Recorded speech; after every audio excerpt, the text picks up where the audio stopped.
He controlled the city from the darkness. She vanished into thin air 5 years ago. Now she's returned with 3 secrets that will shatter his world.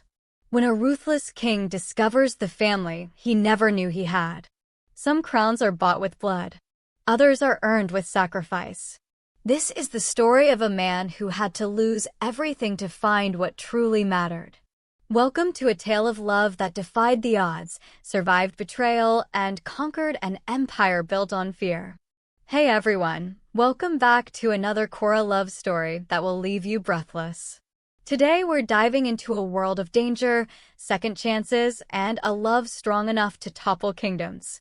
If you're enjoying these unique stories, please hit that subscribe button and help us reach 1,000 subscribers so we can continue bringing you content you won't find anywhere else. Now let's begin. The upscale steakhouse was the kind of establishment where conversations were conducted in hushed tones and every table held secrets worth protecting. Soft amber lighting cast shadows across leather booths, and the clink of crystal glasses provided a soundtrack to deals that would never see daylight. Kang Min sat across from his soon-to-be wife, watching her diamond engagement ring catch the light with each movement of her hand. She was discussing flower arrangements when his entire world tilted on its axis. He didn't hear the door chime.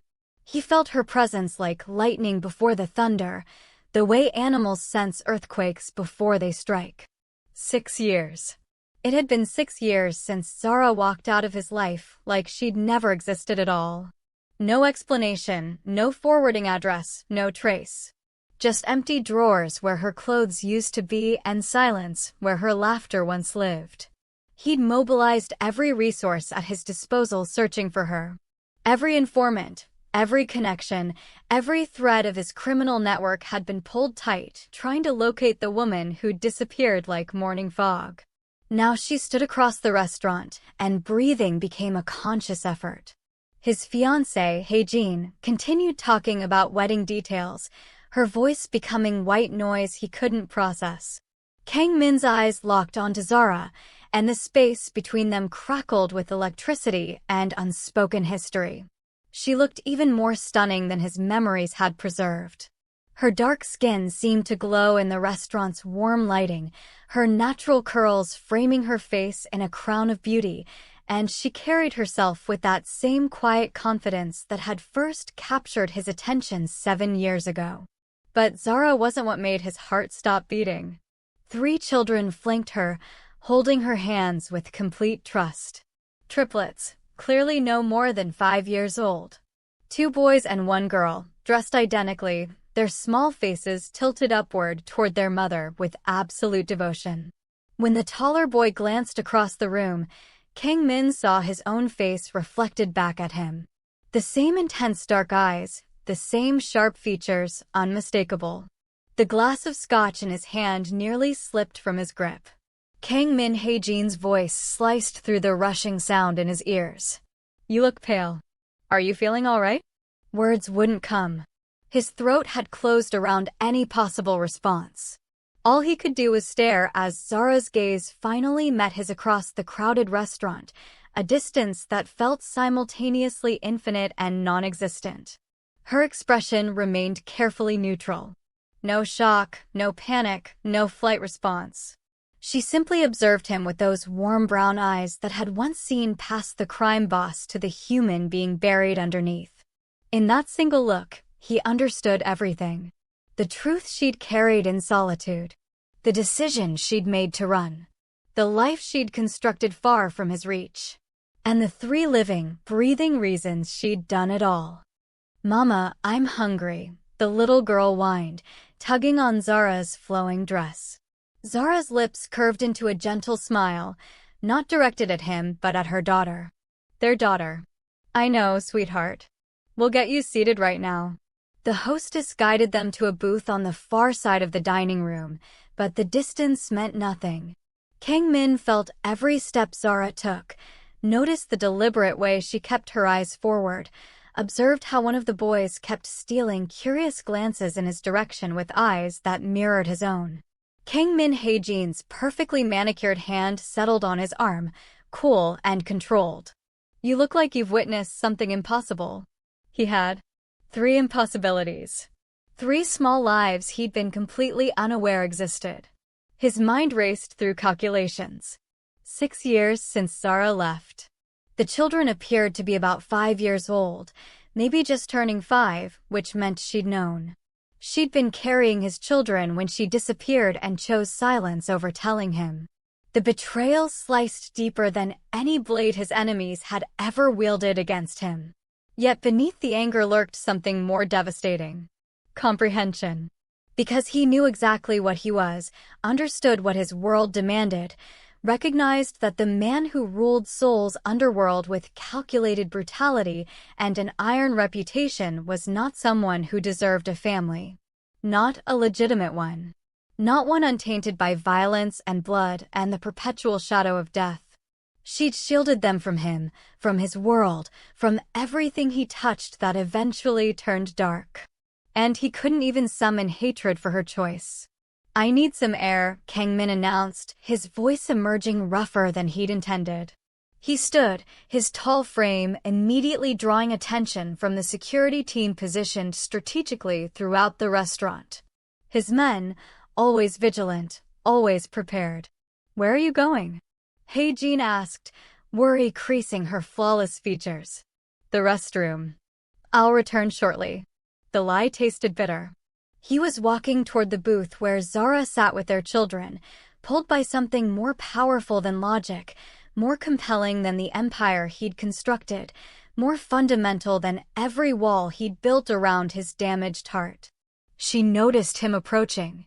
He watched tension ripple through her shoulders, observed her lean down to whisper instructions to the children, saw her rise to intercept him before he could reach the booth. They stood facing each other in the narrow space between their separate existences. "Kang Min," she said quietly, and hearing his name shaped by her voice felt like returning home and being exiled simultaneously. "Zara." His hands clenched into fists at his sides, fighting the overwhelming urge to touch her, to confirm her physical reality. "We need to have a conversation." "Not here, not now." "Then when?"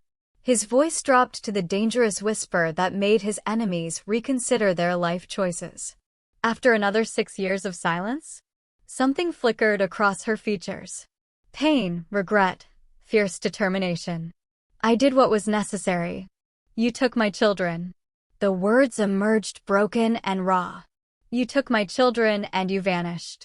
"I protected them," she corrected, her voice steady despite the emotion swimming in her gaze.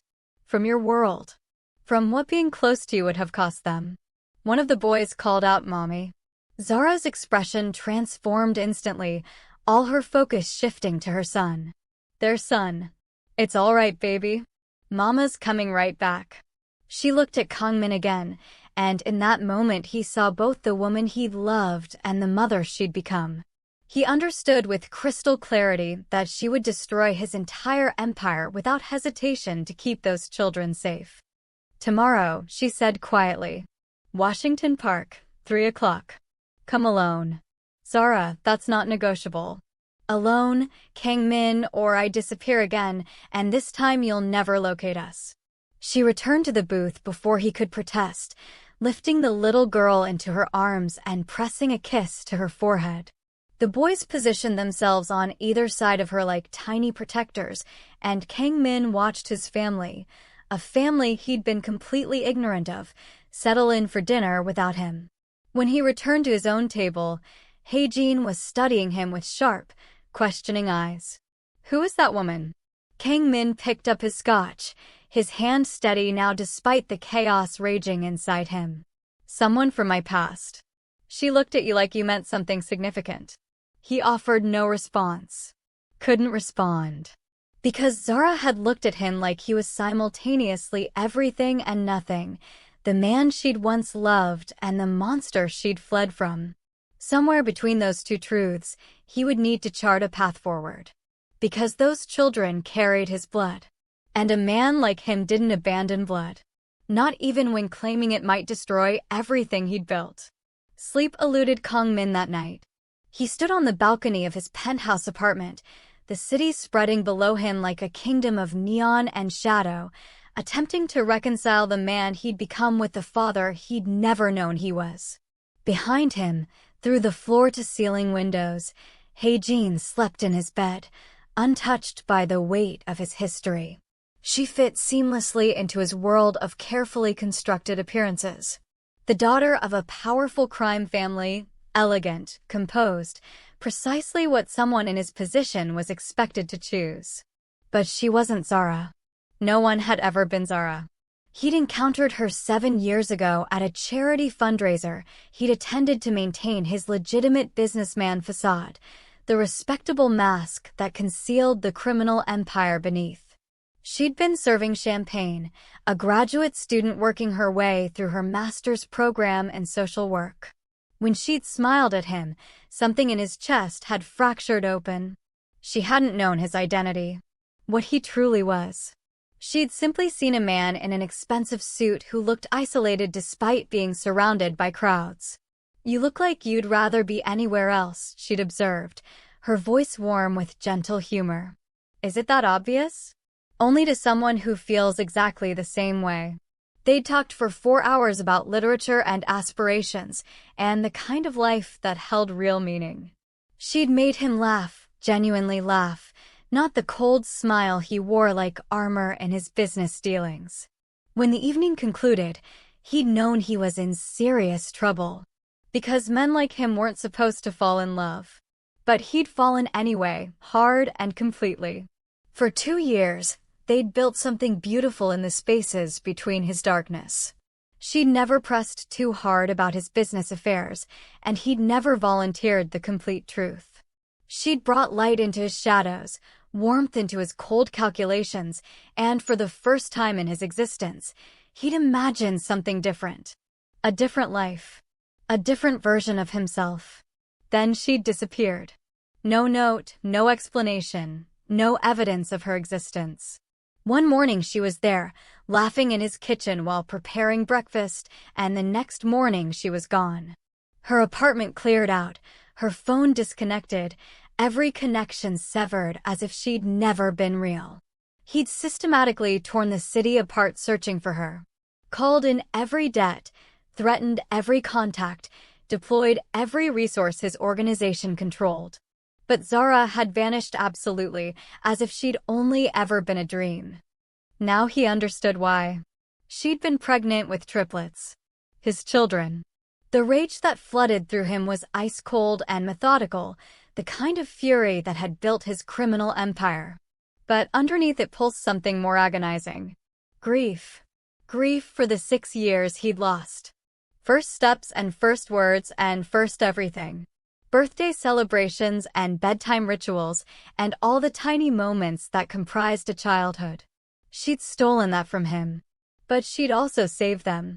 His phone vibrated with an incoming message. His second-in-command, Tae-sung, ran background on the woman. Zara Williams, residing in Greenfield under her real name. No false identities. Works as a pediatric nurse at Mercy Hospital. Spotless record. Should I dig deeper? Kang Min's jaw tightened. Of course she'd become a pediatric nurse. Of course she spent her days caring for sick children, trying to heal the world. That was who Zara was at her core. Someone who made everything softer, gentler, better. Everything he could never be. He typed back, "No. Leave it alone." "Boss, I said leave it alone." That's a direct order. He needed to handle this personally. This wasn't about his organization or his power structure. This was about 3 children who shared his DNA and a woman who'd loved him enough to run away. The sun rose slowly over Seoul, painting the sky in shades of gold and amber, colors that reminded him of Zara's skin in morning light, soft and warm and safe. Safe until him. Safe until his world touched her. At 2 o'clock, he dismissed his security detail for the afternoon, an unprecedented decision that had Tae-sung calling immediately. "Boss, you can't go out unprotected. The Yakuza are still making moves. I'll be fine for a few hours." Kang Min, Tae-sung rarely used his first name. "What's happening?" "Something I should have dealt with 6 years ago." He disconnected before Taesung could argue further.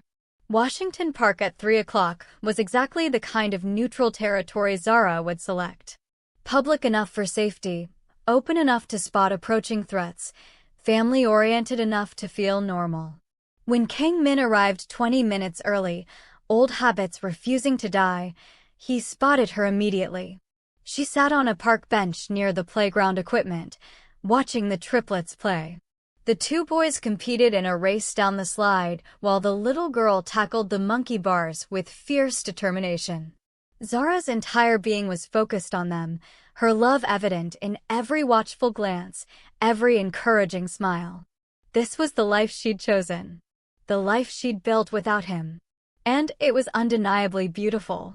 He approached slowly, giving her time to register his presence.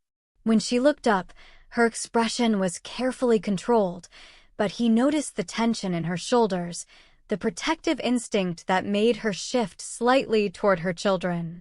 "Thank you for coming," she said as he sat down, maintaining careful distance between them like a demilitarized zone. "Did you think I wouldn't? I thought you might bring your entire security team. I came alone as you requested." Her eyes searched his face, looking for something. Truth perhaps, or danger, or the man she used to know beneath the criminal he'd become. "They don't know who you are. What you are. I'd like to keep it that way." "And how long did you plan to maintain that deception? Forever?" If possible, her voice was steady, though he heard the tremor underneath. "Kang Min, they're happy. They're safe. They have a normal childhood. Without their father. With a father who can't exist in their world without destroying it." The words struck like bullets, clean and precise and devastating. "You didn't give me a choice," he said quietly. "I gave them a choice between a father who rules through fear and violence and a childhood without constant danger."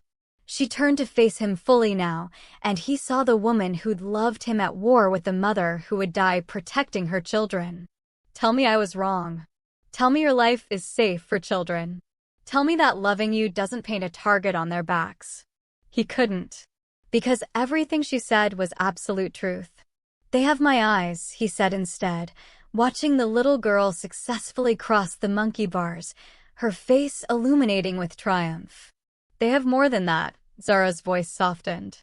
"Jay has your focus and intensity. Kai has your strategic mind. Maya has your determination and stubbornness. They're so much like you in ways that terrify me." "What are their complete names?" She hesitated, then answered. "Jay Min Williams. Kai Min Williams. Maya Min Williams." Min. She'd given them his name, concealed in the middle where the world wouldn't notice it. But present. A piece of him woven into their identity. "You gave them my name," he breathed.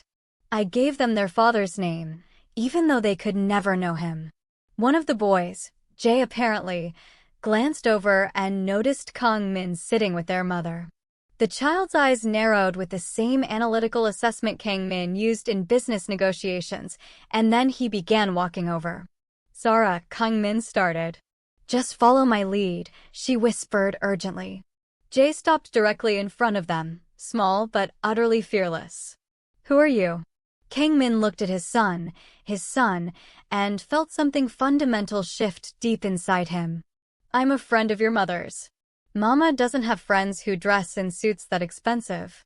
The boy was perceptive. Sharp. "Jay, this is Mr. Kang," Zara interjected smoothly. "We knew each other years ago." "From before us?" "Yes, sweetheart. From before you were born." Jay studied Kang Min with an intensity that was mirror-like and deeply unsettling. "You look sad inside." Kang Min's throat constricted. "Do I?" Adults think children don't notice things. But we notice everything.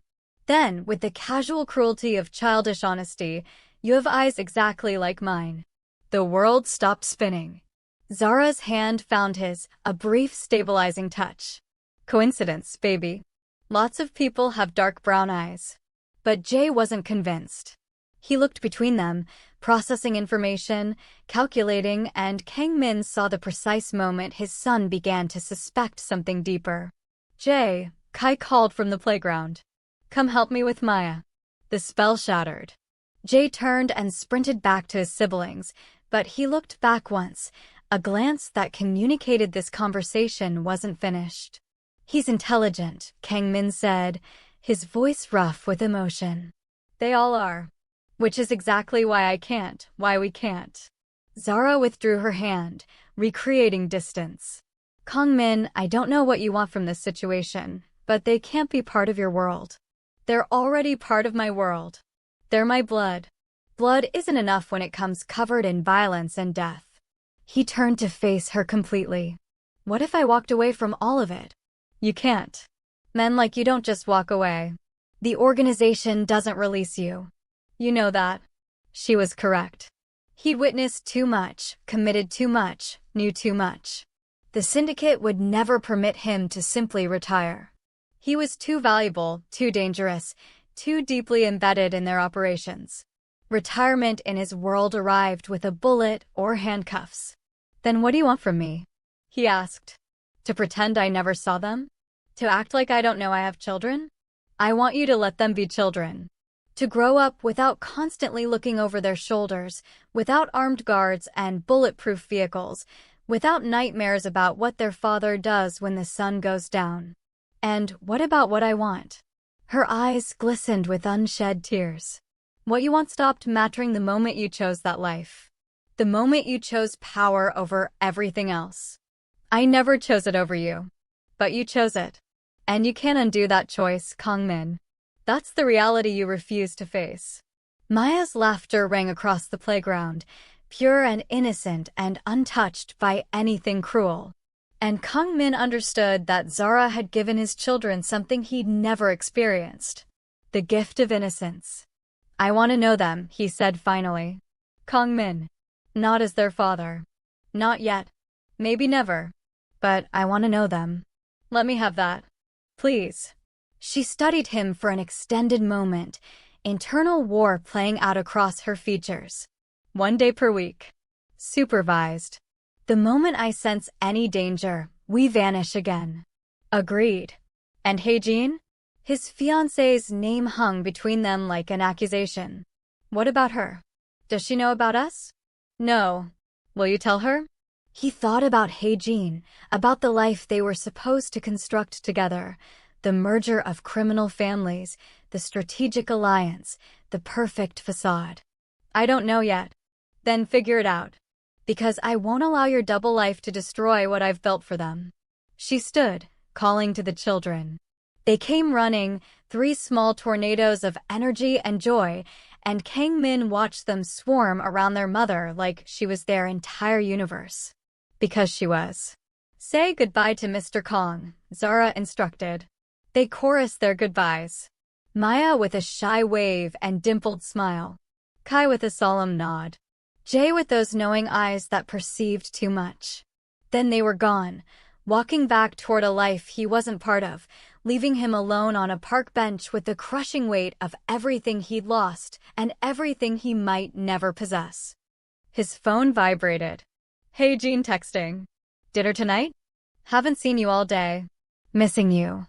Kang Min stared at the message, then at the retreating figures of his children.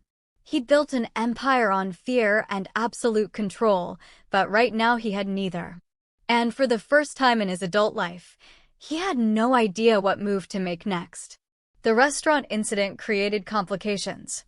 Kang Min discovered this 4 days later when Hae-jin's father demanded an urgent meeting, the kind that wasn't actually a request. Dongwoo Park was old-school organized crime masquerading as legitimate enterprise, and his daughter's engagement to Kang Min was about consolidating territory and power, not romance. They met at Park's private club, all dark wood and cigar smoke and men who'd murdered with handshakes and signatures. "My daughter mentioned you were distracted at dinner," Park began without preamble. "That you spoke with another woman. That you looked at her like your world was ending." Kang Min maintained a neutral expression. "An old acquaintance. Nothing significant."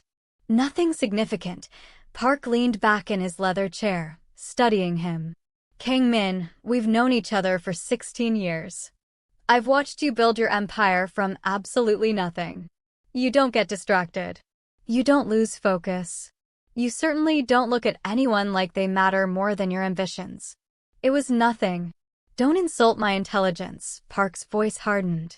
Who is she? Silence stretched between them, the dangerous kind that preceded either violence or understanding. Kang Min calculated his options rapidly. Park's organization was powerful, though not as powerful as his own. A war between them would be expensive, bloody, and ultimately pointless. But lying to Park about Zara felt like betraying her again. Someone from before, Kang Min said finally. Someone I cared about. She disappeared 6 years ago. Now she's back. Yes. With children, Hae-jin said. 3 of them. Kang Min's jaw tightened. So Hae-jin had observed more than she'd initially revealed. Yes. Park was quiet for a long moment, then surprisingly asked, Are they yours? The question hung in the air like a suspended blade. Yes. Park whistled low. That complicates matters considerably. It doesn't have to. My engagement to Hae-jin remains intact. This woman wants nothing to do with my world. She made that extremely clear. But you want something to do with hers. It wasn't a question. Kang Min met Park's gaze directly. They're my blood. I can't pretend they don't exist. Can't or won't. Both. Park stood, pacing to the window overlooking the city, the same city they'd both carved into territories and ruled from shadows. You know what I'm going to say. That I need to choose. That I can't have both worlds. That having children makes you weak, vulnerable, a target. Park turned back to face him. You remember what happened to Yamamoto? The moment his enemies discovered his son, the boy became leverage. They took him, tortured him, sent pieces of him to his father until he surrendered everything they demanded. I remember. Everyone in their world remembered. It was a cautionary tale told to keep people like them from having families. And you're willing to risk that for children you didn't even know existed 4 days ago? They existed whether I knew it or not. That doesn't change because it's inconvenient. Park studied him with something resembling respect. You've changed. The Kang Min I knew 10 years ago would have walked away without hesitation, would have paid the woman to disappear permanently and never looked back. Maybe that Kang Min died when he saw his children's faces. Then you're a fool. Because that Kang Min survived. This new one, Park shook his head, sentiment is poison in our business. Then I'll drink the poison. And what about my daughter? The question Kang Min had been avoiding. Hae-jin deserves better than a husband in love with someone else. Hae-jin deserves the alliance we negotiated. The merger of our territories, our resources, our combined power. Park's voice went cold. You don't get to back out because an old girlfriend appeared with convenient children. Convenient? Kang Min stood, anger flashing. My children are not convenient. They're a liability. A weakness. A vulnerability that every one of your enemies will exploit the moment they discover them. Park stepped closer. You want to know them? Fine. Keep them secret. Set them up somewhere safe with their mother. Visit occasionally. Play the concerned benefactor. But you don't destroy a multi-million-dollar alliance for sentimentality. It's not sentimentality. It's what? Love. Park laughed, but the sound was ugly. You forfeited love when you chose this life. We all did. That was the price of admission, and you paid it willingly. Maybe I want a refund. The words escaped before Kang Min could stop them, and he watched Park's expression shift from annoyed to genuinely dangerous. There are no refunds in our world. Only exits. And you know exactly what exits look like. Death or betrayal. Those were the only escape routes. I'm not saying I want out, Kang Min clarified. I'm saying I want both. You can't have both. No one can have both. That's the fundamental rule of our existence. Then maybe it's time someone rewrote the rules. Park stared at him for a long moment, then picked up his phone and made a call. Bring her in now. Confusion flickered through Kang Min. Bring who in? The door opened and Hae-jin walked in, still in her business attire, looking between her father and her fiancé with guarded, calculating eyes. Tell him, Park ordered his daughter. Hae-jin took a breath. I know about the woman. About the children. I've known since the restaurant. Kang Min felt the ground shift beneath him. Hae-jin. And I'm willing to overlook it. Affairs happen. Secret children happen. I'm not naive enough to believe our marriage is about love. Her voice was steady, almost clinical. But I refuse to be humiliated. I won't be second choice. If you marry me, you sever all contact with them completely. No visits, no support beyond financial payments through intermediaries. They disappear from your life as thoroughly as if they never existed. I can't do that. Then we have a serious problem. Park stepped forward. Because here's what happens if you walk away from this engagement. I will interpret it as a declaration of war. And the first casualties of that war will be a pediatric nurse in Greenfield and her 3 children. The threat landed like a physical assault. Kang Min's hands clenched into fists. You touch them and I will burn your entire organization to ashes. Then we have mutually assured destruction, Park smiled coldly. Or you could make the intelligent choice. Marry my daughter. Maintain the alliance. Keep your ex-girlfriend and her children alive by staying far away from them. It was a trap with walls constructed of love and lined with razor wire. Either choice would annihilate something precious. His family or his empire. Zara or his power.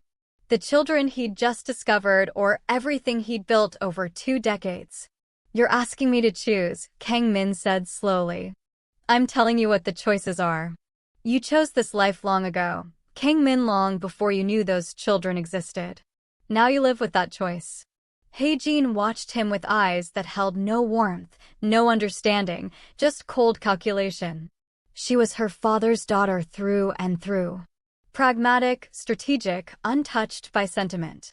She would never look at their children the way Zara did, would never sacrifice everything to keep them safe, would never choose them over power.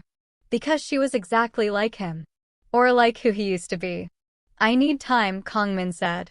You have until the engagement party next week, Park replied. Either you show up with my daughter on your arm, committed and present, or you show up to a war you cannot win. Father, Hae-jin started. No, Park silenced her with a look. He needs to fully understand what's at stake. What's always been at stake. He turned back to Kang Min. You built an empire on sacrifice. On being willing to surrender everything soft and human for power. Don't tell me you've suddenly developed a conscience now. But that was precisely what had happened. Seeing Jae, Kai, and Maya, seeing himself reflected in their eyes, seeing the life Zara had constructed for them, something sealed shut by years of violence and control had cracked open inside him. He'd become human again. And in their world, humanity was fatal. Kang Min walked out of the meeting without another word. His bodyguards fell into formation behind him, silent shadows following him back to his car. Taesung was waiting, reading his expression instantly. That bad? Worse. What do you need, boss? Kang Min looked out at the city, his city, built on fear and respect and the carefully maintained illusion of invincibility. He'd sacrificed everything for this kingdom of shadows. But kingdoms meant nothing when you had no one to share them with. I need options, he said finally. Ways to protect people from my own world. Taesung was quiet for a long moment. Then, boss, if you're thinking what I think you're thinking. I'm not thinking anything yet. Just gathering information. Information for what? Kang Min closed his eyes, seeing Maya's smile, Jae's knowing eyes, Kai's quiet intensity, seeing Zara watching them with fierce, protective love. For how to be a father without getting my children killed. Taesung let out a slow breath. That's not really possible in our line of work, boss. Then I need to find a way to make it possible. And if you can't? Kang Min opened his eyes, decision crystallizing like ice. Then I need to find a way out. Out? Taesung's voice went sharp with alarm. Boss, there is no out. You know that. The only people who leave our organization are in body bags. I know, Kang Min looked at his second-in-command, his friend of 16 years. But maybe it's time someone survived the exit. That's suicide. Park will come for you. The Yakuza will sense weakness and attack. Every enemy you've ever made will see their opportunity. Let them come. Kang Min's voice went hard. I've been building this empire for 20 years. I think I can defend it long enough to burn it down myself. And then what? You think you can just walk away and play house? Be a normal father to those kids? I don't know. But I know I can't continue being this. He gestured at himself, at the car, at the armed men who followed him everywhere. Not if I want to truly know them. Really know them. Taesung shook his head. You're going to get yourself killed. And possibly them too. Not if I execute this correctly. There is no correct way to do this, boss. Then I'll have to invent one. He had 1 week. 1 week to figure out how to dismantle an empire without bringing it crashing down on the people he loved. 1 week to discover a way to be both the man he was and the father he needed to become. 1 week to choose between the kingdom he'd built and the family he'd never known he desperately wanted. His phone buzzed with an incoming text. Zara. Saturday. Same park. Same time. Please don't be late. Kang Min smiled despite everything, a genuine smile that felt foreign on his face. He had 1 week to save his soul. And he was going to start by showing up for his children. Saturday arrived wrapped in autumn sunlight, golden and fleeting and precious. Kang Min arrived at the park early again, this time carrying something he'd spent 3 days selecting. 3 small gift bags, each one carefully chosen for children he barely knew but desperately wanted to understand. Zara saw him first. She stood near the swings, arms crossed protectively, her expression unreadable. When their eyes met, something passed between them. Not forgiveness exactly, but acknowledgement. They were here. They were trying. You came, she said as he approached. I said I would. You've said many things over the years. The barb landed softly, but it's still wounded. I know. But I'm here now. That has to count for something. Before she could respond, 3 small bodies came racing over. Jay reached him first, stopping just short with that assessing look. Kai followed, quieter and more watchful. Maya hung back with her mother, suddenly shy. You're the man from before, Jay announced. The one with sad eyes. I am. Are you still sad? Kang Min crouched down to their level, something that felt both natural and terrifying. A little less today. Why? Because I get to see all of you. Jay considered this with that prematurely old wisdom. Mama says you're her friend from a long time ago. That's correct. But friends don't usually make people look the way Mama looked when she saw you. Like she was happy and scared at the same time. Kang Min's eyes found Zara's. She was looking away, her jaw tight, but he saw the truth in her posture. She was happy and scared. Just like him. Sometimes adult friendships are complicated, Zara interjected gently. Everything about adults is complicated, Kai said quietly, his first words, and they carried unexpected depth. Kang Min smiled. You're absolutely right about that. He held up the gift bags. I brought you something. Is that okay? Zara hesitated, then nodded slowly. The children descended with the particular excitement of 5-year-olds' promised presents. Jay received a science experiment kit. Kang Min had remembered Zara mentioning he had focus and intensity, had guessed at curiosity. Kai got a high-quality sketchbook and professional colored pencils. Something in his quiet observation suggested an artist's soul. Maya received a beautifully illustrated book about brave princesses from different cultures. These are perfect, Zara breathed, surprise evident in her voice. How did you know? I paid attention to what you told me about them. To what I observed. For a moment, the walls between them lowered slightly. She looked at him the way she used to, like he was a man capable of goodness, not just a man who chose danger. Thank you, she said softly. The children scattered to explore their gifts with intense focus, and Kang Min found himself standing beside Zara in surprisingly comfortable silence. He wanted to ask her everything. 6 years of questions. 6 years of missing her. But instead, he simply watched his children be children. They're incredible, he said finally. They are. They're everything good I could give them. You did this alone. I had to. I know. I understand why now. I hate it, but I understand it. She looked at him then, really looked at him. Kang Min, what are you doing? Why are you really here? Learning how to be human again. You can't be human in your world. You know that better than anyone. Maybe I need a different world then. Her eyes widened with something like fear. Don't say things you don't mean. Don't give us hope if you're just going to disappear back into your empire. I'm not disappearing. Not this time. You say that now. But when your world demands you choose, and it will demand it. I'm choosing them. I'm choosing you. I'm choosing this. He gestured at the park, at their children laughing and playing, at the life she'd built. Whatever it takes. It takes everything, Kang Min. It takes walking away from power, from control, from everything you are. Then maybe everything I am needs to change. Maya ran over, tugging on his sleeve with small, fearless hands. Mr. Kang, will you push me on the swing? He looked down at his daughter, and felt his heart crack open completely. I would love to. As he pushed Maya higher and higher, her delighted squeals filling the air, he caught Zara watching him with tears streaming down her face. She quickly wiped them away, but he'd seen them. She still loved him. Despite everything, despite the 6 years and the pain and the impossible situation, she still loved him. And that made everything, the danger, the sacrifice, the war he was about to start with his own world, worth it. Because love was supposed to be worth dying for. He just never believed it until this moment. The engagement party was a declaration of war dressed in designer gowns and expensive champagne. Kang Min stood in his penthouse, adjusting his tie in the mirror, and saw a ghost staring back.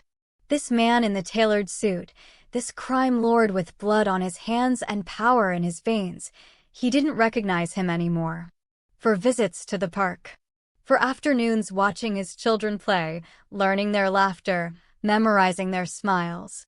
For chances to see Zara slowly soften toward him, to feel the possibility of something he'd thought was permanently dead. And tonight he was supposed to cement his engagement to a woman he didn't love, to secure an alliance that would keep him trapped in darkness forever. His phone buzzed. Tae-sung. Cars are ready. Park's people are already at the venue. You sure about this, boss? Kang Min wasn't sure about anything anymore, but he typed back, on my way. The venue was spectacular. A historic estate overlooking Seoul, filled with everyone who mattered in their world. Legitimate businessmen who weren't legitimate. Politicians who'd been purchased years ago. Families whose wealth came from blood and suffering and always would. Hae-jin stood at the center of it all, beautiful and cold in a white dress that resembled a wedding gown. When she saw Kang Min, she smiled, but it was her father's smile. Calculating, victorious, possessive. There's my fiancé, she said, taking his arm with ownership. I was beginning to think you'd gotten cold feet. Just running late. Traffic. You're never late, Kang Min. Not for anything that actually matters. The implication hung between them like a threat. She mattered. And he'd been late anyway. Park approached with several associates, all powerful men who'd built empires on other people's suffering and fear. Kang Min, good to see you made the right choice. Did I? Park's expression hardened dangerously. Don't test me tonight. Not in front of everyone. The evening progressed in a blur of forced congratulations and strategic conversations. Kang Min played his part flawlessly. The devoted fiancé, the shrewd businessman, the powerful crime lord who had everything perfectly under control. But inside, he was screaming. At 11 o'clock, he stepped onto the balcony for air. The city sprawled below, his kingdom, his prison, his past. Somewhere out there, Zara was putting their children to bed, reading them stories, kissing their foreheads, living a life he'd never be part of if he stayed on this path. Beautiful, isn't it? Hae-jin had followed him outside. All of this. Everything will control together. Control isn't the same as living. For people like us, it's better. Living is messy and unpredictable. Control is clean and safe. He turned to face her. Is that really what you want? A clean, controlled marriage with no mess, no feeling, no real connection? I want power. I want security. I want to know that every decision is strategic and rational. She stepped closer. What I don't want is to be humiliated by a husband who's in love with someone else. Then why are you here? Why go through with this? Because my father's right. Sentiment is poison in our world. And I'm not weak enough to drink it. That's not strength, hey Jean. That's just fear dressed up as pragmatism. And you're not afraid? You're not terrified of what walking away will cost you. He was terrified. Absolutely terrified. But for the first time, he was more afraid of staying than leaving. I'm sorry, he said quietly. You deserve someone who can give you what you want. But that's not me. Not anymore. Her eyes widened with genuine shock. You're really going to do this? You're going to throw everything away for them? I'm going to try to build something real. Something that matters beyond power and control and fear. They'll kill you. Hey Jean's voice went cold. My father, the Yakuza, the Triads, everyone you've ever crossed. They'll all come for you. Let them come. And your children? Your precious Zara? What happens to them when your enemies use them to destroy you? That was the question that haunted him, the impossible equation he couldn't solve. How to protect his family while dismantling everything that made him powerful enough to protect them. I'll find a way. There is no way, Kang Min, don't you understand? You lost the moment you fell in love with her. You lost the moment those children were born. Because now you have something to lose. And in our world, that's always fatal. She was right. He knew she was right. But he also knew he couldn't spend the rest of his life hiding from love because he was afraid of loss. Tell your father I'm done. With the engagement, with the alliance, with all of it. He'll destroy you. He can try. Kang Min walked back inside, past the shocked guests, past Park's murderous glare, past the life he'd built over 20 years of sacrifice and blood and violence. He walked out the door and didn't look back. In his car, Tae-sung was waiting, eyes wide. Where to, boss? Kang Min gave him an address in Greenfield. And Tae-sung, start preparing the contingencies we discussed. Everything. All of it. It's time. You're really doing this. I'm really doing this. Then you better pray your plan works, boss. Because if it doesn't, we're all dead. Kang Min smiled, a real smile, maybe the first genuine one in years. Better to die trying to live than to live already dead. The drive to Greenfield felt like crossing between dimensions. From towers of glass and steel to modest neighborhoods with actual families living actual lives. From power to possibility. From death to life. When he knocked on Zara's door at midnight, she opened it in pajamas, confusion and worry etched on her beautiful face. Kang Min, what happened? I broke off the engagement. I'm walking away from everything. And I need you to know that whatever happens next, whatever comes, I choose this. I choose you. I choose them. Her hand flew to her mouth, tears already forming and spilling over. Are you insane? They'll come after us. After all of us. I know. Which is why I need you to trust me. I have a plan. It's dangerous and complicated and might not work, but it's our only chance. Our chance at what? He took her hands, feeling the warmth of her skin against his, the reality of her presence. At being a family. A real one. Without the shadows and the fear and the constant danger. Kang Min, you can't just, there's no way to, let me try. Please. Let me try to be the man you needed me to be 6 years ago. Let me try to be the father they deserve. She searched his face, looking for lies or false promises or delusion, but all she found was truth and determination and love. Okay, she whispered. Okay. He kissed her then, soft and desperate and full of 6 years of longing and loss and love that had survived everything. And for just a moment, he believed they might actually survive this. The war came swift and brutal and exactly as predicted.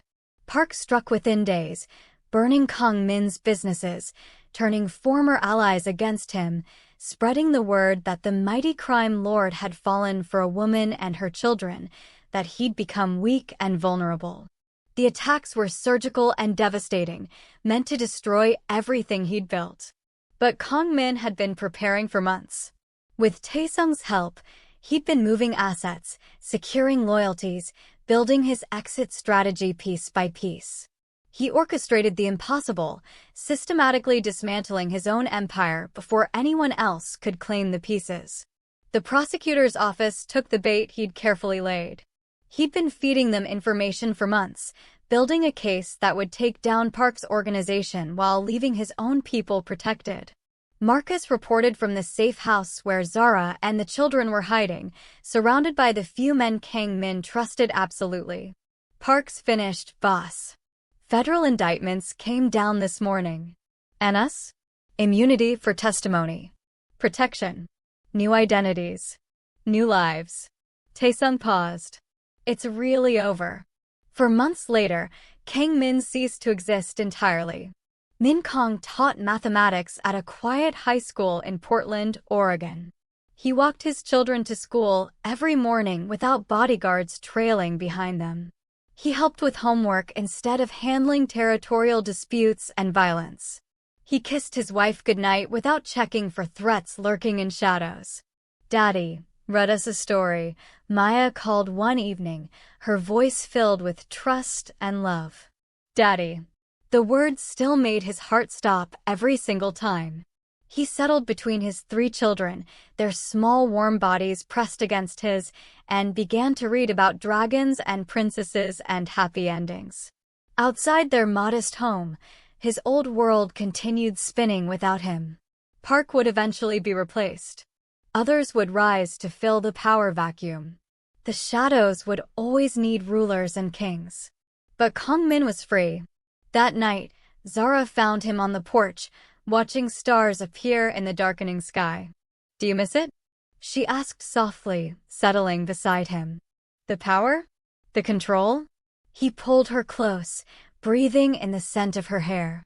"I miss nothing, because I finally have everything that actually matters."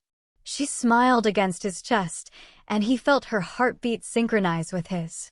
"You built an empire on fear and violence. And I traded it for this. For you. For them." He kissed her forehead gently. "Best deal I ever made in my entire life." Inside, Jay's voice called out, "Dad, we need you for game night." "Dad." Kang Min went to his children, leaving the crime lord behind forever, buried and gone. He'd spent 20 years building an empire of darkness and blood. But this love, this family, this ordinary and beautiful life was the only empire worth having. The only one he'd ever truly wanted to rule. The only kingdom that mattered. The end.